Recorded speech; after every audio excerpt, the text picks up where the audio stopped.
लेकिन वास्तव में मित्रों, विधान कभी टल नहीं सकता है।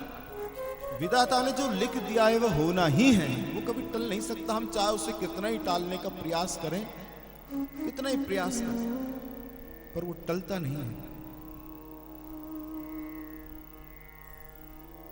हम गलत कर्म करें और उस गलत कर्म के परिणाम से बचने के लिए दूर चले जाएं उस स्थान से, चाहे 7 समुद्र पार भी चले जाएं, तो भी कर्म का फल तो 7 समुद्र पार भी हमें खोज लेगा और वो भुगतना ही पड़ेगा। वो चाहे कर्म अच्छा हो या बुरा हो, उसका फल तो हमें मिलेगा ही। उसके फल से कभी कोई बच नहीं पाएगा, कोई नहीं बच पाता।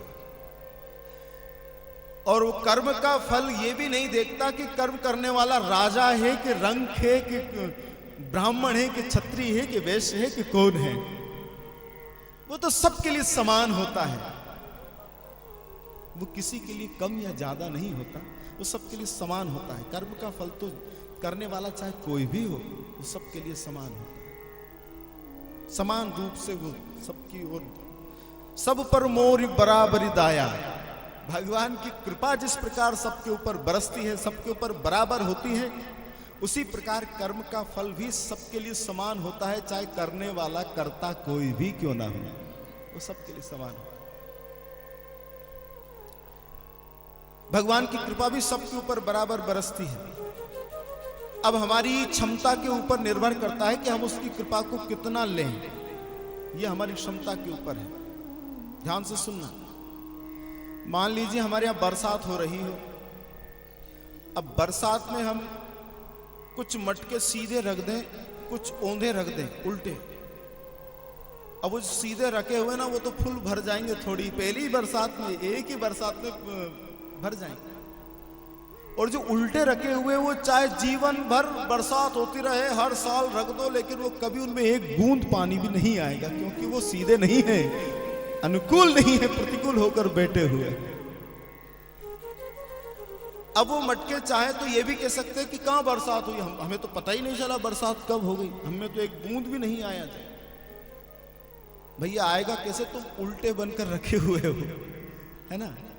इसी प्रकार भगवान की कृपा, भगवान स्वयं कहते हैं सब पर मोर बराबरी दाया। मेरी कृपा तो सबके ऊपर होती है, लेकिन जो सीधा रखा हुआ है ना, उसको तो कृपा का अनुभव हो जाएगा, और जो उल्टे रखे हुए वो कभी मेरी कृपा का अनुभव नहीं कर पाएंगे,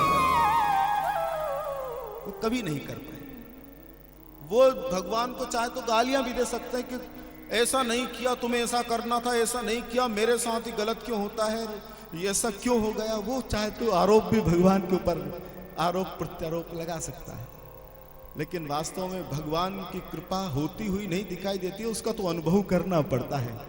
जहां अनुभव हुआ व्यक्ति समझ जाता है कि भगवान की कृपा हो गई।